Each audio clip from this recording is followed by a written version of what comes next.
Salama, bien-aimé dans le Seigneur, c'est bien moi, votre sœur Déborah, l'humble servante du Seigneur et la vôtre aussi.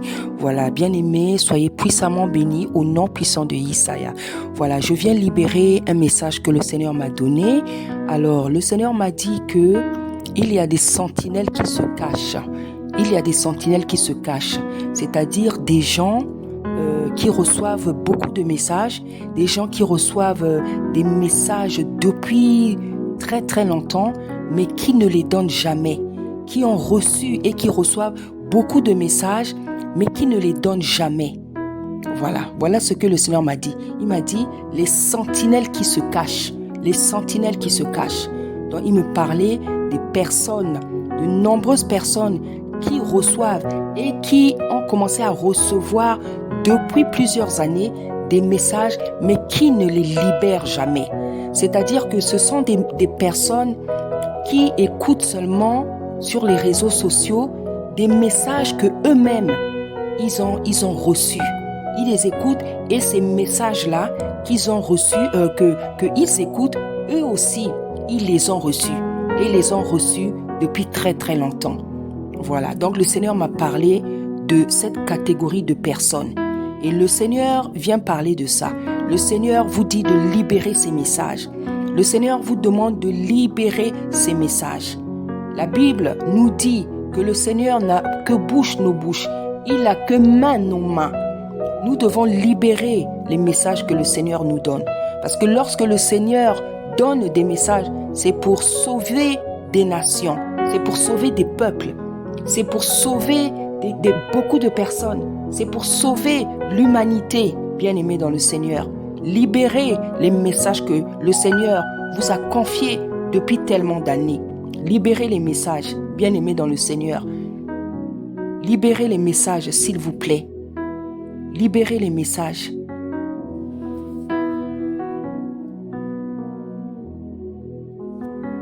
Le Seigneur, lorsqu'il donne des messages, c'est pour sauver l'humanité, sauver les hommes.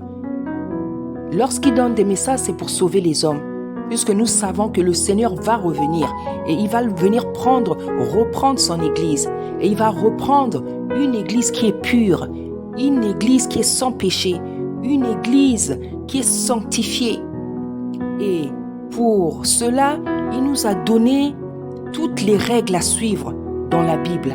Nous savons ce que nous devons faire pour être sauvés, pour nous retrouver devant sa face un jour, lorsque nous ne serons plus sur cette terre-là. Et comme le Seigneur veut sauver le plus grand nombre, car c'est pour ça qu'il est mort, c'est pour ça qu'il donne des messages. Il donne des messages et il continue à donner des messages jusqu'à ce qu'il atteigne le nombre de personnes qui doivent être sauvées. Donc, bien-aimés, lorsque vous ne donnez pas des messages, il faut savoir qu'il y a plein de gens qui meurent et qui peuvent mourir parce qu'ils n'ont pas reçu le message que Tata Nzambe vous avait confié. Parce que chacun reçoit des messages différents et chacun a un nombre de personnes qu'il doit sauver. Voilà. Donc toi, si le Seigneur, par exemple, t'a donné 50 personnes à sauver sur la terre, 50 personnes à qui tu dois libérer un message. Mais si tu ne le fais pas, ces 50 personnes-là peuvent mourir. Donc chacun doit être conscient, prendre conscience que les messages qu'il reçoit, il doit les donner, il doit les libérer. Il doit les libérer. Donc bien-aimés, je vous demande vraiment de la part de Tata Nzambe de libérer les messages que vous recevez, les messages que vous avez reçus depuis très très longtemps. Donc nous allons aller dans Ézéchiel.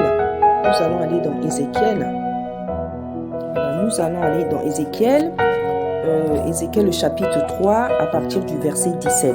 Voici ce que dit la Bible. Fils de l'homme, je t'établis comme sentinelle sur la maison d'Israël. Tu écouteras la parole qui sortira de ma bouche et tu les avertiras de ma part.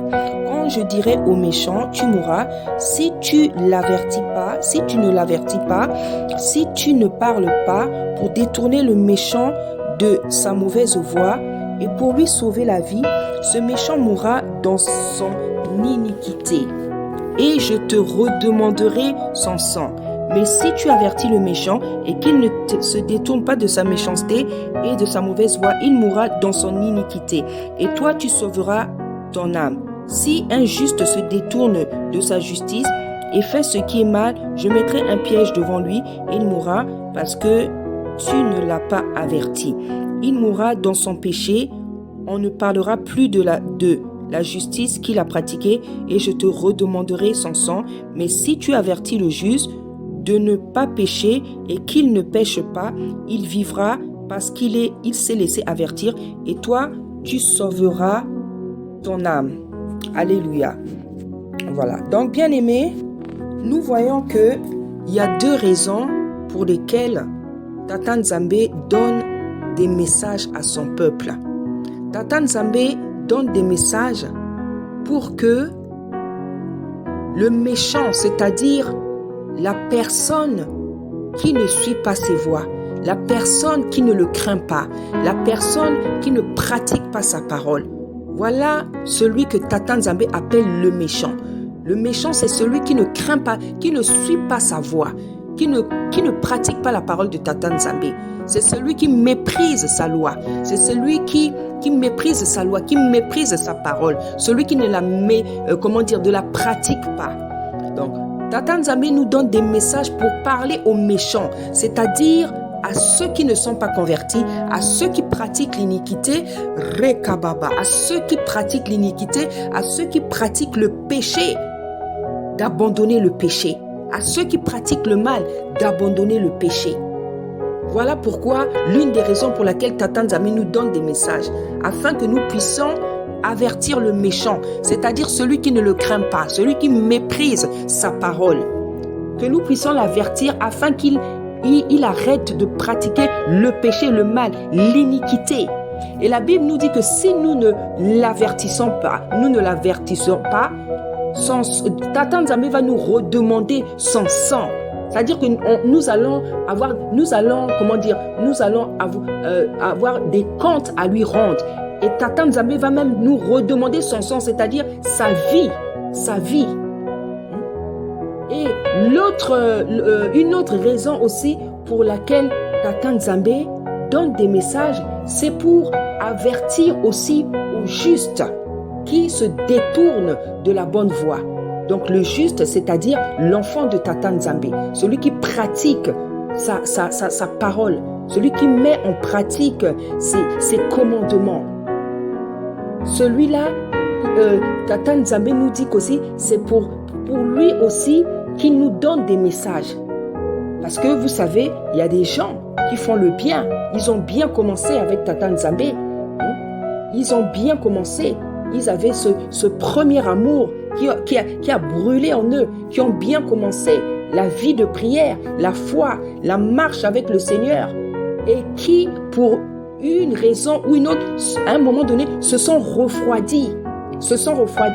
Donc, ce sont des gens, ils se sont convertis, ils étaient heureux de connaître, faire cette rencontre avec le Seigneur. Ils étaient zélés, ils ont fait beaucoup de bonnes choses, beaucoup de bonnes œuvres, très très zélés. Et à un moment donné, ils se sont refroidis. Ils ont fait beaucoup de bien, mais à un moment donné, ils se sont refroidis.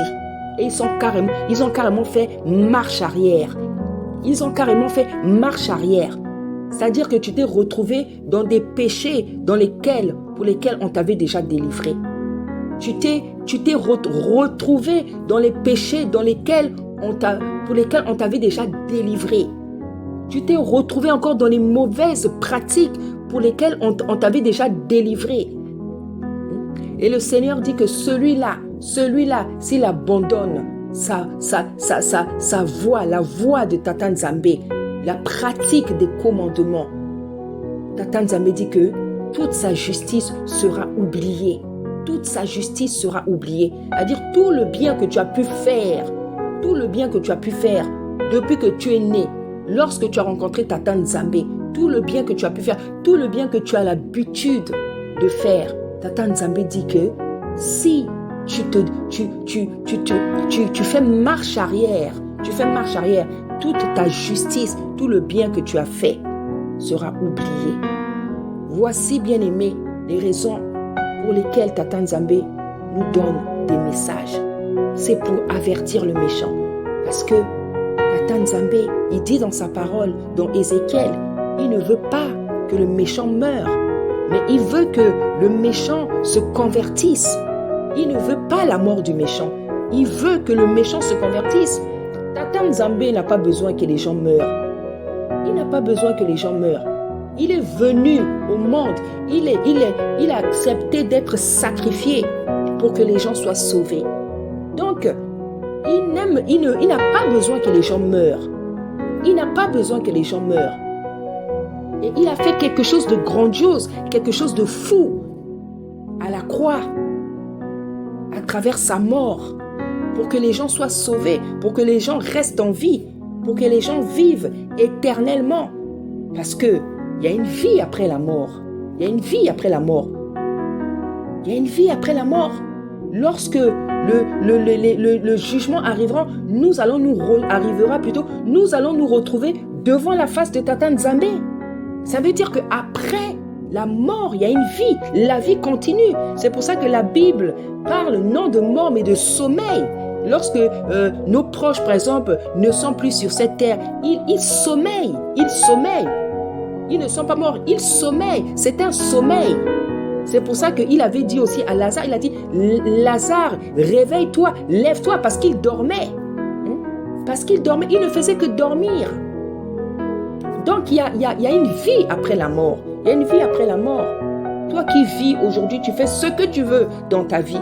Tu fais ce que tu veux. Tu te comportes sur la terre des vivants comme s'il n'y a pas un créateur.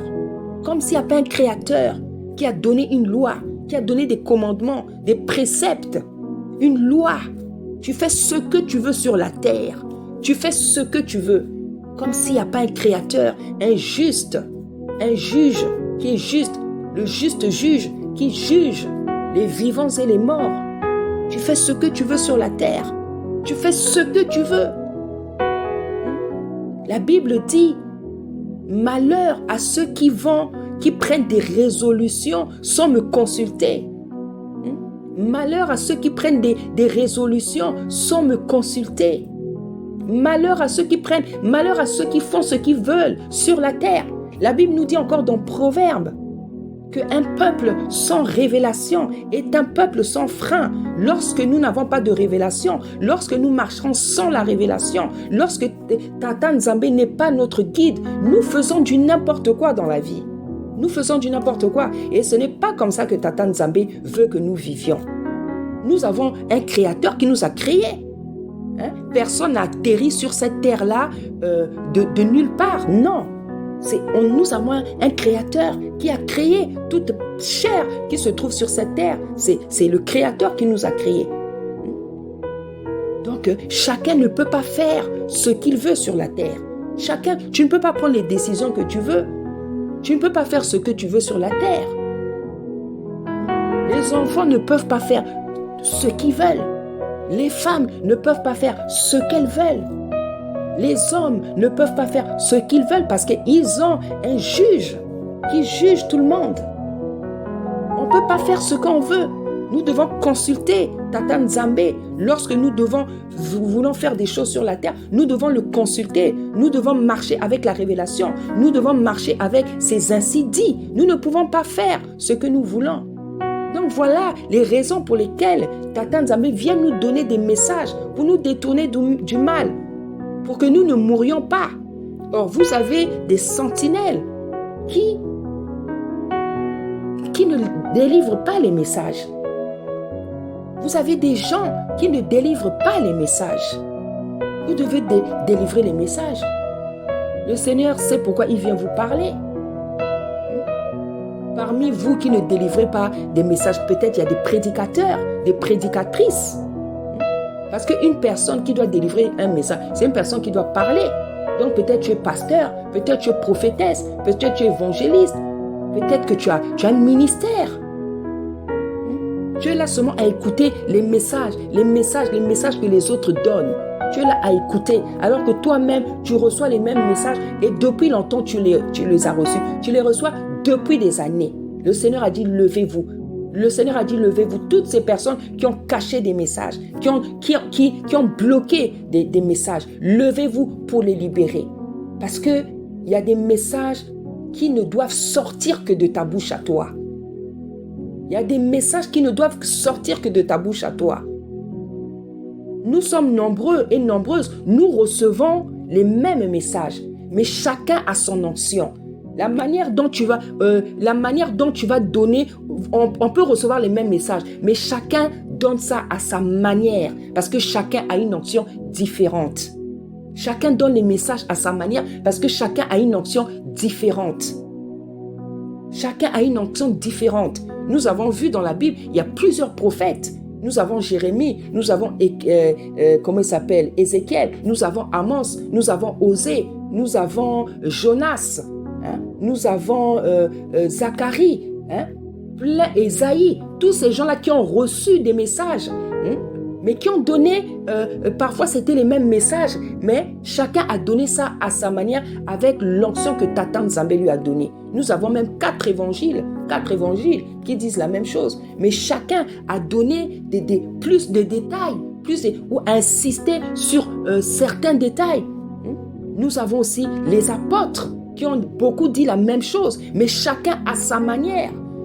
Donc, même si tu te dis que non, ce message-là, même si je ne l'ai pas donné, il y a des gens qui disent non, tu ne dois pas raisonner comme ça. Le Seigneur sait pourquoi il t'a donné ce message. Peut-être que certainement, tu as une onction différente. Certainement, tu as une onction différente. Certainement, je dis bien. Et peut-être que la manière dont toi, tu vas donner ce message, ça sera plus fort que ce que toi, tu as entendu. De la manière que toi, tu as entendu. Chez toi, ça sera plus fort. Parce que chacun a une onction différente. Chacun a une onction différente. Chacun a une onction différente.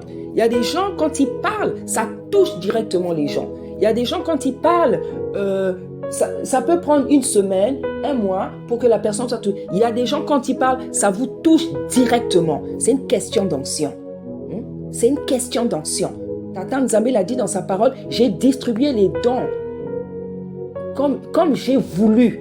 Il dit bien comme il a voulu. Ça veut dire qu'il y a des gens qui ont des onctions fortes. Il y a des gens qui ont des onctions un peu plus petites. Mais ça ne veut pas dire que l'onction qui est plus petite n'est pas importante. Non, Tata Nzambe, il sait pourquoi il fait ça. Tata Nzambe, il sait pourquoi il fait ça. Donc toi qui a des messages que tu bloques, parce que ça c'est bloqué, ça c'est bloqué, que tu bloques, que tu ne libères pas depuis des années. Lève-toi, ouvre ta bouche et parle. Ouvre ta bouche et parle. Libère les messages que Tata Nzambe t'a donnés. Libère les messages que Tata Nzambe t'a donnés. Libère les messages que Tata Nzambe. Parce que ces messages-là ont pour but de sauver des vies, de détourner le méchant du mal, de sauver des vies pour que les gens nombreux ne meurent pas. Sinon, Tata Nzambe, il a dit dans sa parole qu'il va te redemander le sang de ces personnes-là. Au lieu que ce soit eux qui meurent, c'est toi qui risqueras de mourir. Donc, ouvre ta bouche. Libère les messages. Parle de la part de Tata Nzambe. Parle. Arrête de cacher les messages, de retenir les messages. Parce que il y a des gens qui attendent des paroles qui doivent sortir de ta bouche à toi. Il y a des gens qui attendent des paroles qui doivent sortir de ta bouche à toi. Il y a des gens qui attendent des messages qui doivent, sortir avec l'onction que toi tu as. Il y a des gens qui attendent des paroles spéciales que Tata Nzambe a mis dans ta bouche. Parce qu'il nous donne des messages, mais nous les sortons de manière différente parce que c'est lui qui les sort de manière différente à cause de l'onction, grâce plutôt à l'onction qu'il a donnée à chacun et à chacune. Donc toi, ouvre ta bouche, toi qui n'as jamais parlé, toi qui es une sentinelle qui te cache, parce que c'est ce qu'il m'a dit. Il m'a dit les sentinelles qui se cachent. Donc des gens qui ne libèrent pas les paroles, les messages qu'ils ont reçus. Ouvre ta bouche, sors de ta cachette, sors de ta timidité, sors de ta cachette, sors de ta timidité. La Bible nous dit, ce n'est pas par notre force, c'est par son esprit. C'est par son esprit. Quand tu vas commencer ce travail, il va te oindre d'onction, il va te oindre de force. La Bible dit encore, dans Joël, je vous ordonne d'être puissant. Je t'ordonne d'être puissant. Je t'ordonne d'être puissant. Tata Nzambe nous ordonne d'être puissant. Et la Bible dit encore que le faible dise « je suis fort ». Que le faible dise « je suis fort ». C'est par l'esprit de Tata Nzambe que nous arrivons à faire les choses.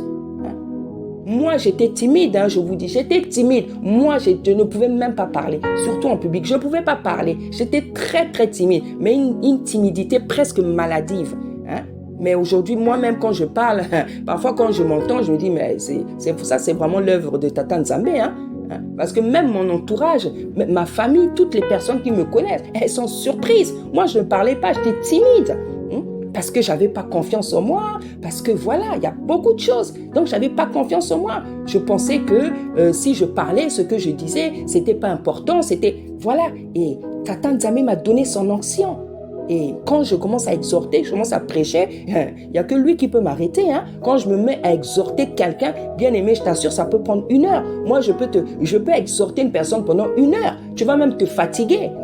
Mais tout ça, c'est quoi? C'est l'onction qui fait ça. L'onction, ça fait d'un timide quelqu'un qui commence à beaucoup parler. Tu ne peux plus t'arrêter, tu ne sais plus t'arrêter. C'est l'onction. C'est pas que tu parles beaucoup, c'est l'onction qui brûle. L'onction, ça brûle. Et la Bible nous dit qu'il nous a oint. Il nous a oint. Donc, si tu as des messages, donc tu as reçu une certaine onction pour pouvoir être capable de parler. Parce qu'il donne des messages à une personne qu'il a oint. Il ne peut pas te demander de parler alors qu'il ne t'a pas oint. Non. S'il te demande de parler, c'est qu'il t'a oint. Tu as reçu l'esprit, tu as reçu son esprit, donc tu es oint. Donc vous là, qui cachez les messages, qui bloquez les messages, levez-vous, que tu sois enfant, que tu sois jeune, que tu sois vieux, que tu sois vieillard, que tu sois femme, que tu sois homme. S'il t'a donné un message, ouvre ta bouche, lève-toi et parle. Ouvre ta bouche, lève-toi et parle. Ne cache plus, ne bloque plus, ne bloque plus les messages de Tata Nzambe pour son peuple, pour sauver des vies, pour sauver des vies. Soyez bénis, bien-aimés dans le Seigneur, au nom puissant de Isaïe.